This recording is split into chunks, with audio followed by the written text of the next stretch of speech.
As the face of the earth sinks, from the sea bottom which was upside down, enormous pieces of land will rise up, and consequently, new continents will be constituted out of these. These new continents will be an ages-long study subject for the geography experts of the next world cycle.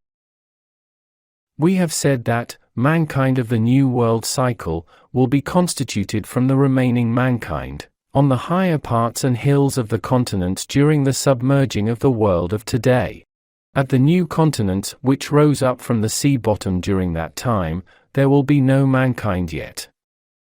Since there will be no soil on the islands, where mankind who will pass into the new world from the world of today must inhabit, those people will be contained in these islands, which are only rocks and surrounded by seas.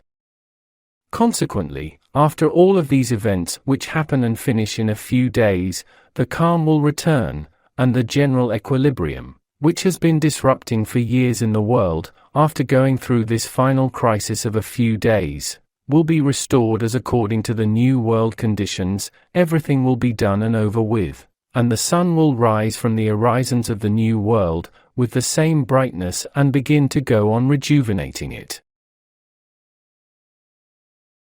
As for mankind, of those who passed from this world to the next one, although at first keeping their body structure, major regressions will occur in their mental states, intelligence, comprehensions, feelings, and memories. They will lose their consciousness and go insane. Those people will forget all knowledge and concepts belonging to the former world cycle, great human civilizations and their own individual, family, and communal lives. There will be nothing left from their past knowledge, neither from their sciences, techniques, capabilities, habits, nor anything from their previous identities. They will act only upon instincts as in a state of a very primitive man. And their leading instinct will be fear. During the great world transformation, terrible events, which will go on for days before their eyes, the horrifying and raucous sinking of the world, will cause an enormous instinct of fear, which will continue for a very long time in their beings.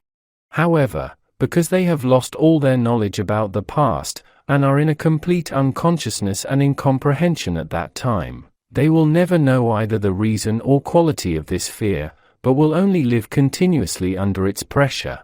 Moreover, conditions of the world milieu, which they just entered, and which gets increasingly barbarized and vulgar, will increase and fortify their instincts of fear. Feelings of fear will gather this primitive mankind, as groups of 5s or 10s. They will be afraid of everything, and when they are scared, they will get closer and embrace each other. Their glances will be fearful, and in their every state and act, all manifestations of fear will be seen. From time to time, and when they are afraid of something in general, they will shout out some meaningless, unconscious sounds. They will run around without thinking. 4. They will not know how to speak yet, and even be devoid of the merit of communicating with signs. For example, when one of them starts to shout, the rest will go along, especially by the instinct of fear, and shout as well. After shouting for a while, when their fears are soothed somewhat, they will again become silent altogether. These poor people, who have passed from the former world into the new world, and remained hungry, naked, without tools and gadgets or anything, and especially without wits, thoughts and consciousness, and who can only move around by the instincts of fear and hunger, will spend very harsh and stern moments on those rocks, and among wild animals. They will not find food, will be out of clothing, will be unable to see even a tree cove to seek sanctuary, and will be exposed to all natural events in an environment surrounded by rocks. Sunlight will burn their skins, cold winds and temperatures will bruise their naked bodies. They will run from the attacks of wild animals, and in groups of 5s or 10s, will nestle in between rocks or stone coves. And all of these states will excessively increase the instinct of fear which already exists in them. Since their comprehension and intelligence are yet a far cry from the state of ability to make weapons for the hunt or defense by chiseling stones. Mankind at these initial times will not be entered even into a stone age. They will try to fulfill all of their needs, which are merely instincts, with their naked bodies, which are not donned with any kind of tools, and naturally, through instincts. For example, out of the needs the feeling of hunger bring out in them, together they will attack the seemingly weakest of the animals, and again, they will attack the weakest of their fellow mankind, dismember and eat them. Cannibalism will be the most natural and imperative act for the lives of mankind at these initial times, and they will start their first world lives by eating each other, that is, by cannibalism. We have said that the New World will be constituted by the islands and archipelagos belonging to some parts of the submerged old continents, which have remained on the surface, as well as by the new large continents which have emerged, rising up from the sea bottom. Likewise, we have mentioned that these islands where the mankind who remained from the past world will be nothing but rocks and have no soil. Therefore, around the first mankind, there will not be plant life yet. And the state of the new world which is in this situation will soon become wild. Everything will become simpler, primitive and barbarized.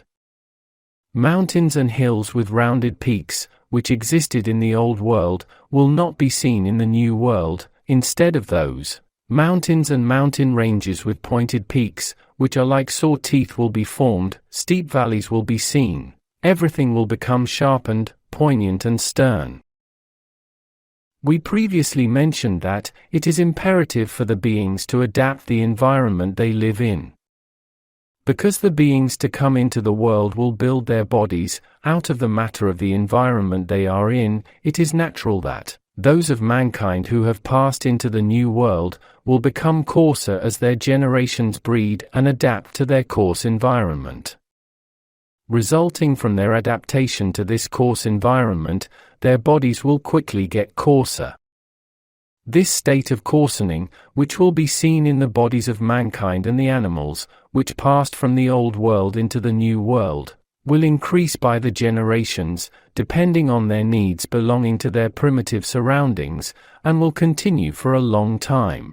For example, as the generations go on, larger-sized animals will appear. They will be wild, and because there is no soil and consequently no plants on the islands, the calm herbivores of the past world will not be seen in those places. As such, as the first generations of mankind who have passed to this new world go on, their body formations will change, and a state of coarsening will begin in those as well.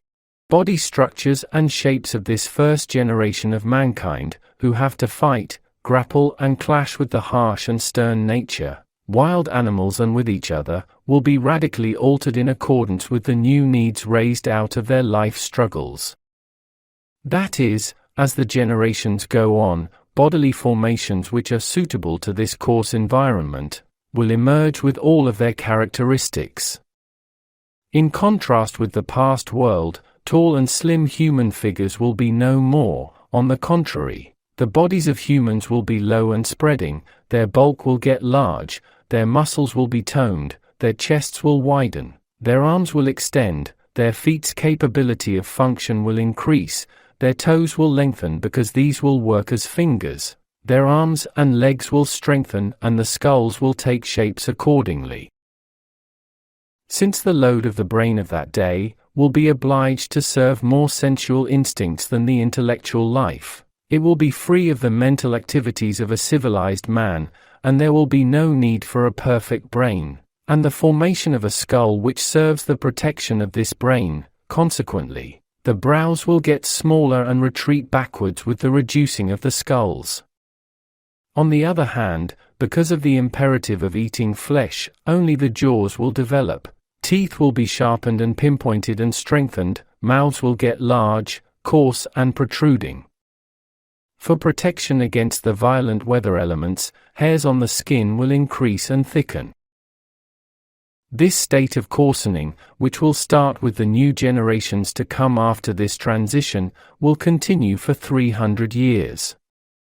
During this period of time, the new generations which will come into the world as humans will consist of the beings who have completed all developmentary stages belonging to the lives of the stages of animality, and subhumans in the other planets of the solar system, and will now have acquired the merit of building human bodies, and are in need of coming to the world as humans. That is, in this period of coarsening, the children of mankind who have passed from the past world will be beings who have just completed the subhuman stages of other planets, and by entering into this world, have just stepped into the initial stage of humanity. After all, this wild environment has been prepared for them. One of the duties of mankind, who have passed from the past world into this new world, is to give birth to these beings that will pass to the humanity for the first time, from these stages of animality and subhumanity, and to parent them.